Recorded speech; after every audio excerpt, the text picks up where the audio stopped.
अस्सलाम वालेकुम। Today the topic that we are going to discuss is chronic wound. ठीक है, हम एक वाउंड को कब कहते हैं कि ये क्रोनिक वाउंड है? जब एक वाउंड हमारा बन गया, ठीक है, वो उसको गुजर गए 3 वीक्स, ठीक है, 3 वीक्स तक वो वाउंड हमारा हील नहीं हुआ तो हम उसे कहते हैं कि अब ये हमारा बन गया है क्रोनिक वाउंड। ठीक है, वाउंड अगर 3 वीक्स तक हील नहीं होता तो हम कहते हैं कि ये क्या बन गया है, क्रोनिक वाउंड बन गया। ठीक है, इसकी कॉजेज़ क्या हो सकती हैं? इसकी मेन कॉज है कि प्रोलॉन्ग्ड प्रोलिफरेटिव या remodelling phase of wound healing. हमने लास्ट वीडियो के अंदर जो है फेजेस ऑफ हीलिंग को जो है डिटेल में स्टडी किया था। ठीक है, और उसमें मैंने बताया भी था कि किस तरह अगर एक फेज़ के अंदर जो हीलिंग का प्रोसेस है वो स्ट्रक हो जाए तो किस तरह नेक्स्ट मूव किया जाता है। ठीक है, सबसे पहले हमने दोबारा से बता देती हूँ कि जो स्टेज थी डैट इज़ हीमोस्टेटिक थी पहली। ठीक है, जो दूसरी थी वो थी इन्फ्लेमेटरी, जो तीसरी थी वो प्रोलिफरेटिव थी और जो चौथी थी वो रीमॉडलिंग थी। ठीक है, तो इसके अंदर क्या होता है कि प्रोलिफरेटिव या रीमॉडलिंग थर्ड या फोर्थ फेज़ के अंदर जो है वो हीलिंग स्टक हो जाती है, स्टॉप हो जाती है, या ये दोनों फेजेस प्रोलॉन्ग हो जाती हैं। ठीक है, तो उसकी वजह से जो है क्रोनिक वाउंड हो सकता है कि वहाँ पे जो हीलिंग का प्रोसेस स्टॉप होगा, 3 वीक से ज़्यादा तक ड्यूरेशन चला जाएगा तो क्रोनिक वाउंड बन जाएगा। ठीक है, नेक्स्ट हम बात कर लेते हैं कि ये जो स्टक हो रही होती है, प्रोलॉन्ग्ड हो रही होती है प्रोलिफरेटिव या रिमॉडलिंग का प्रोसेस, ये किस केसेस के अंदर हो रहा था? लेग अल्सर के केसेस में हो रहा होता है। ठीक है, अब हम देख लेते हैं कि लेग अल्सर में किस तरह जो है वो क्रोनिक वाउंड बनता है, किस तरह जो हीलिंग का प्रोसेस है वो डिले होता है। सबसे पहले हम बात कर लेते हैं थोड़ी सी अल्सरेशन के बारे में कि अल्सर होता क्या basically. Break in the continuity of epithelial layer, epithelial layer की कंटिन्यूटी में अगर ब्रेक आ जाएगा तो हम उसे कहते हैं अल्सरेशन। जैसे हमने वाउंड में पढ़ा था कि जो टिश्यू है, बॉडी का टिश्यू है, उसकी कंटिन्यूटी में अगर ब्रेक आ जाता है तो डैट इज़ वाउंड। इसी तरह एपिथेलियल लेयर की अगर कंटिन्यूटी में ब्रेक आ जाता है डैट इज़ अल्सरेशन। और इसके अंदर अल्सरेशन के अंदर जो नेक्रोटिक टिश्यूज़, डेड टिश्यूज़ बन रहे होते हैं उन्हें हम स्लफ्ड सेल्स बोलते हैं। ठीक है, स्लफ्ड सेल्स, उनके लिए हम एक टर्म यूज़ करते हैं। नेक्स्ट हम देख लेते हैं कि लेग अल्सर की क्या क्या कॉजेज़ हो सकती हैं। सबसे पहले इसकी कॉज हो सकती है वीनस डिजीज़। पहले हम नेम देख लेते हैं, उसके बाद डिटेल में देखते हैं कि इन सब की वजह से किस तरह जो है लेग अल्सर हो सकता है। Next is varicose veins. Third पे है आर्टीरियल डिजीज़ जिसके अंदर आ जाती हैं आर्थीरियोस्क्लेरोसिस और आर्टीरियोस्क्लेरोसिस। ठीक है, देन है ट्रोमा, देन है सार्कोमा, कोई भी इन्फेक्शन लाइक ट्यूबरक्लोसिस, टीबी वगैरह की वजह से, कार्सिनोमा, और बिनाइन या मेलिग्नेंट ट्यूमर हो सकता है स्किन का, बोन का या मसल का।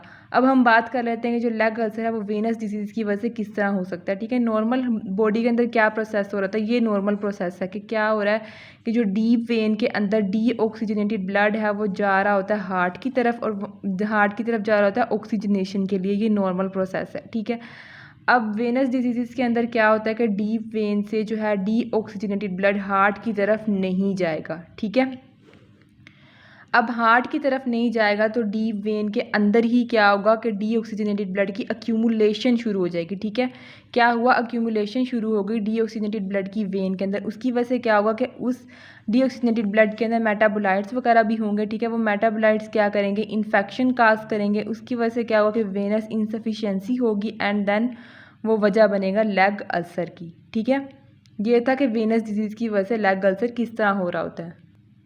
नेक्स्ट हम बात करते हैं कि वेरिकोज वेंस की वजह से किस तरह लेग अल्सर हो रहा होता है। इसमें क्या होता है कि जो वेनस ब्लड है वो बॉडी के लोअर पार्ट से अपर पार्ट की तरफ नहीं जा पा रहा होता, अपर पार्ट की तरफ नहीं जा पाता।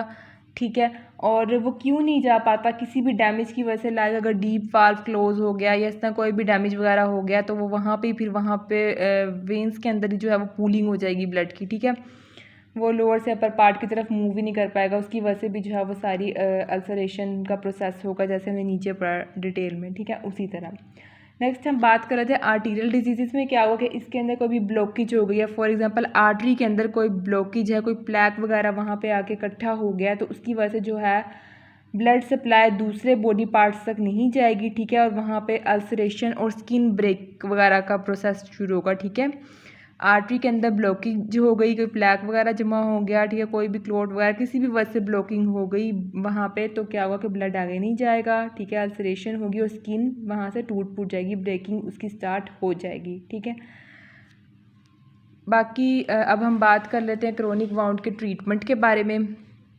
सबसे पहले तो जो बायोप्सीज़ करवाई जाती हैं, बायोप्सीज़ क्यों करवाई जाती हैं? अल्सरेशन की कॉज मालूम करने के लिए, ठीक है। हमने ये इतनी सारी कॉजेज़ पढ़ी हैं लेग अल्सर की, ठीक है। इनमें से कौन सी कॉज है उसको पता लगाने के लिए हम बायोप्सीज़ कराते हैं, ठीक है।